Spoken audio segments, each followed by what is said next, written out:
Welcome back everyone to the Easily Amused channel. Today we are going to talk about Nintendo.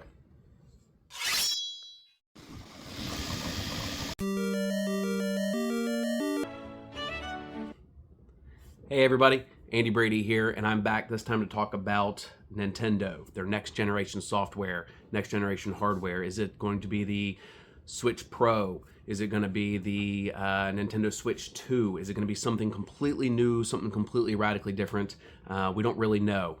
But I know this, I would like for them to release something this year so that the rumor mill can die off. We have been waiting 4 years for a Switch Pro to be announced. Apparently it's never going to happen, or maybe it will, or maybe it won't. Different things you find on the news every single day, and all of it seems just as unlikely as the last thing that you saw on the news yesterday when it comes to Nintendo. So more than anything, I want something to be released in 2024. I want them to kill that rumor mill. I want the clickbait to go away. I'm tired of clicking all these articles thinking somebody's got the insider information, only to find that they don't. So I just want to take a minute and talk about what I would like to see in the next generation Nintendo console and ask you guys, the viewers, what would you guys like to see in the next generation console? And more importantly, the ideas that I've got, are they crazy? Are they junk? Do they need to be done away with? Or would you like to see what I'm talking about happen in the next one? So first and foremost, needs more powerful hardware. You know, the recent rumors are saying it's a newer NVIDIA chip that's going to give it a lot more power, a lot more processing power, the ability to play much more advanced games. We definitely need to see that from the next version of the Nintendo. They have proven that you don't need to build your entire concept around hardware, around the hardware being the most advanced. Some of the games that have come out over the last year have just reaffirmed that graphics don't make the game, the story makes the game. You know, amazing games like Wonder and Tears of the Kingdom have come out recently and shown that this 6-7-year-old hardware that was kind of outdated when it first came out, it was really insulted a lot when it first came out, like, this is what you're offering us, Nintendo? Yet here we are 7 years later with amazing content still coming to them every single day. So first and foremost, let's point out something obvious to Nintendo, that people are willing to pay more for better hardware. This is the Steam Deck. Many of you have used it, played it, whatever. It's a fantastic piece of hardware, and it is quite expensive, especially with the new OLED version that just came out. But people are willing to pay more for better content. Also proof, you know, recently been proven by PlayStation and Xbox with their $70 games, which is funny because I'm pointing over here to PlayStation when Nintendo's on this TV, and when Nintendo's are here and PlayStation's on this TV. I don't know why I did it that way. I'm going to have to fix it because now it's going to drive me insane. 12 seconds later. I had to fix it immediately. Nintendo on the left, PlayStation on the right. But, you know, when you have that little thing that you added on there, which was for the Switch, you know, the ability to remove the Joy-Cons, be able to be docked, you know, mobile or on TV. You know, the Playdate's got this little thing right here, and it's quite an overpriced device. Yet people still were willing to pay for it because the software that went along with it, and it was something new. So while I don't think that Nintendo needs to completely reinvent the wheel this time, I don't think they need that jump like they had from the GameCube to the Wii, where they completely changed the dynamics. They completely changed the mechanism in which you played. I don't think they need that big of a jump. I think they could play it safe with a Switch 2 that's just a much more advanced version. I would love to see the backwards compatibility, but I have 47 game consoles, you know, and all of them are hooked up to the TV. So I'm not really that concerned with the reverse, you know, ability, you know, to play backwards compatible on games. But historically, Nintendo has done that.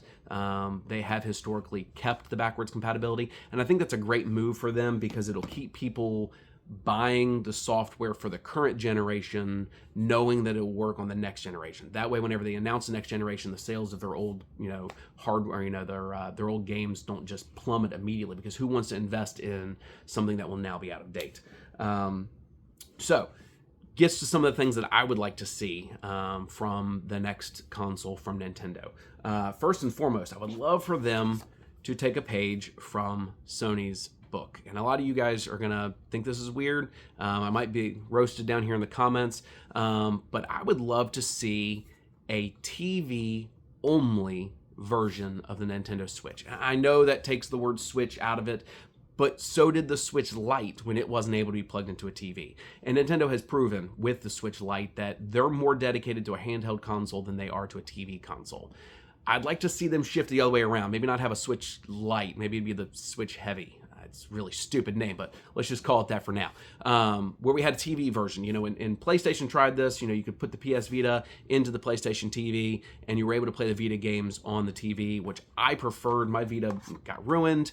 I had this device, and suddenly all of these games were still able to be played on the TV, and I would love to see that happen with Nintendo.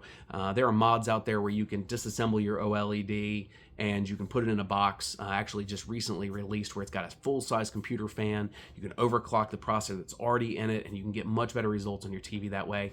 I'd like to see something official from Nintendo. I'd like to be able to take all of these cartridges, and when I'm not taking my Switch Mobile anymore, have them hooked up to the TV permanently. So that's something I would like to see. Something else that I would like to see is them to learn from the cell phone industry. The cell phone industry, mobile games is, they're kind of destroying console sales. Partly because it's mobile, it's accessible, you've got it in your hands, but it's easy, it's quick, it's fun.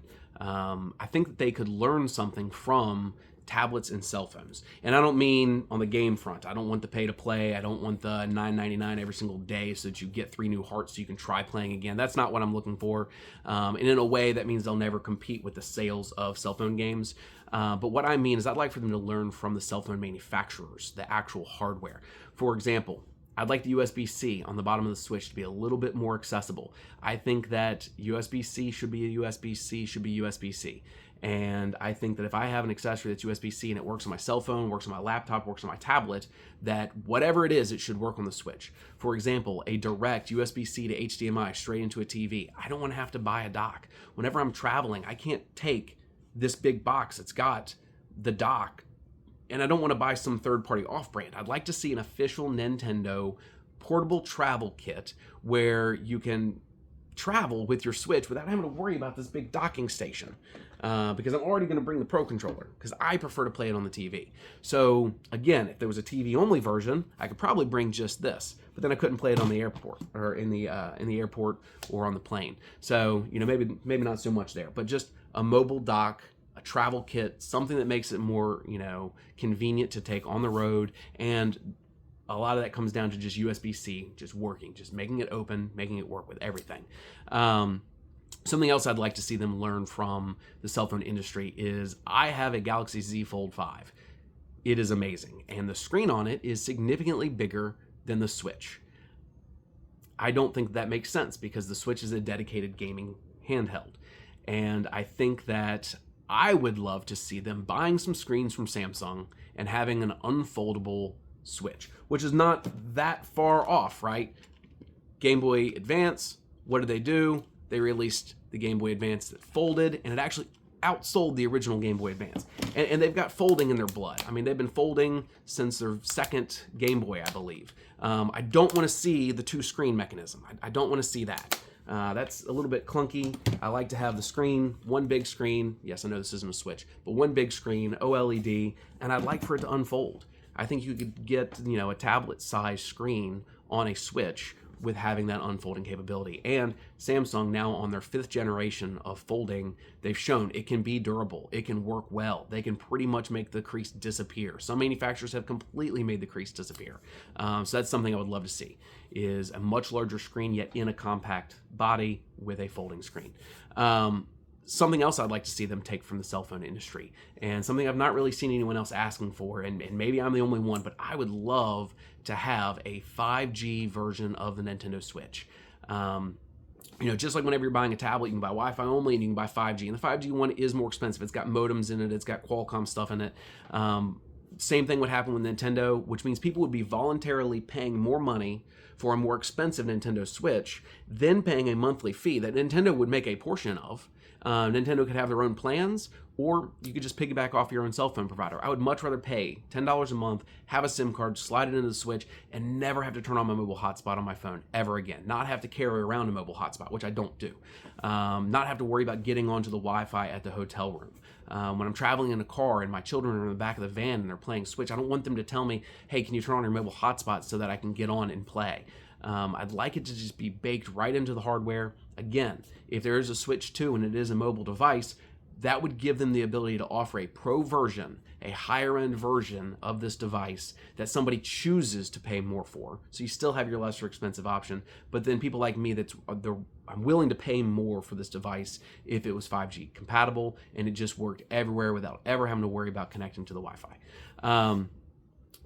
Something else, and I'm going to say that a lot. Something else I'd like to see is NFC used a little bit better. Great, we've got amiibos and we can tap them on the controller, we can tap them on the Switch, and we can connect and we can use that. But that's just basic NFC technology. And I'd like to see Nintendo take it way past just little tiny statues that I love and I collect, but I don't use them in the game because I feel like it's a little bit cheating. Turn on Tears of the Kingdom for the very first time and scan 15 different amiibos and suddenly you have everything you need to get started, and yet you didn't have to grind for it. I'm not big on the amiibos for the gameplay aspect, so I'd like to see the NFC used a little bit more. For example, if there's NFC on my Pro Controller and there's NFC on my Switch, why do I have to plug my Switch controller into my Switch to pair them the first time? Why can I not just tap the NFC to NFC and have it automatically recognize and automatically connect? Same thing happens with pairs of headphones. They're NFC. You tap them to the back of your cell phone and boom, they connect. Why can I not tap these directly to the Switch and have them immediately connect? So I think that they're missing the mark here. They've got the technology in there. They've got the radio in there. They could use NFC in a lot more ways. Something else as well is people don't carry the Amiibo with them on a trip, for example. So if you can't fit it in your case, and again, I know this is a Valve case, but if you can't fit it in your case, you're probably not going to get as much functionality out of it. So, cards have been something pretty big. If you go on Amazon right now, you can find every single Amiibo card. And yeah, they're illegal. You're not supposed to buy them. They're copyright infringement. But you can download all the NFC, or you can buy all the NFC cards that are the size of a deck of playing cards, and you can throw it in your case and you can take it with you. So if you love the NFC, I think that they should continue to use it, but I think that they need to expand it greatly. Connecting the app from your phone to your Switch should be as easy as tapping NFC to NFC. Signing in on the Switch should be as easy as tapping NFC to NFC. So, they're missing the mark there. That's definitely something that they need to continue with. On that point of connecting the app from your phone to your Switch, the parental controls need to be a whole lot better. I mean, a whole lot better. For one thing, I can't open up the parental controls app and just immediately set it to 0 minutes. Just immediately disable the Switch. The lowest time I can set it for is 15 minutes. So that doesn't make sense to me. There's no kind of reward system on here. There's no individual ability to block specific games on the app, or to, better yet, set limits. Let's say you think your child plays too much Roblox or too much Minecraft. It'd be nice to be able to go in there and say, you know what, they can only play 30 minutes of Minecraft, and they can only play 30 minutes of Tears of the Kingdom, and they can only play 30 minutes of Crash Bandicoot, whatever it is. You buy them a new game and they keep going back to the original game. They're not even giving the new one a chance. It'd be nice to be able to, as a parent, put limits on certain games that you may or may not want to see them using more or less. Maybe you're okay with them having YouTube on the Switch, but for only about 20 minutes a day, right? So you should be able to set those limits. Also, why on earth is the limiting system done by factors of 15 minutes? Like, that doesn't make much sense to me at all. Why, whenever you say that bedtime starts at 8 o'clock, does the Switch, you can only set it to 8 o'clock. Maybe I want to set it to 8:05. Maybe I want to set it to 8:10. But you can't. 15-minute increments, and it doesn't make sense to me. It's a software limitation that I think is a little bit ridiculous. So their parental controls definitely need to get better, and I hear this from a lot of other parents as well. It's not just me, being crazy here. Another thing from cell phone world is I would like to see wireless charging. I love the fact that USB-C has taken over the world, and that every single device that entered this house at Christmas time this year was USB-C. I'm pretty steadfast. If it's not USB-C, I probably don't want it in my household, which is funny because with 47 game consoles, most of them have bricks this big.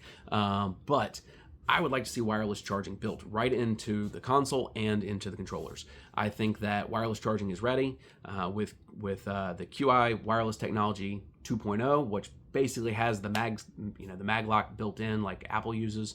I'd like to see that available on controllers going forward. I don't need the USB-C to disappear. Again, I love USB-C, but to be able to have a dock, a cradle that you just set it in without having to worry about plugging it in, without having to worry about hooking it in. PlayStation has kind of done that. They've got the contacts on the bottom so you can put it in there. I find that much more convenient as a dock than I do plugging in my Switch controllers. But even still, you have to rotate this and rock it just right to get it to go in there.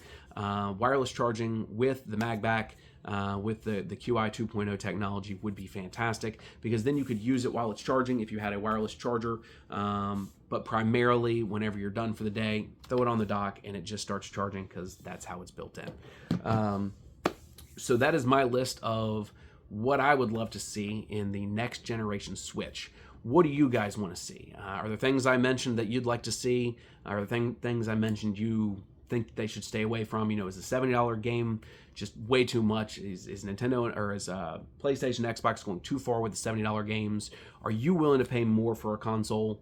Are you willing to pay more to get a better console if the hardware's better? Are you wanting to see maybe them immediately release something like a Switch 2 Lite, Pro, and 5G version? I'm going to keep pushing for that one. Would you like for them to do that all up at once? How do you feel about a TV-only version of the Switch? Does it completely destroy the idea of the Switch, or would it be something you would like, especially if it improved the graphics, and especially if the next console is not backwards compatible? So let me know down in the comments, what would you like to see? Please like and subscribe to the videos so I can keep creating more content for you guys and keep this conversation going. So Andy Brady again, Easily Mused channel. Have a good one, everybody.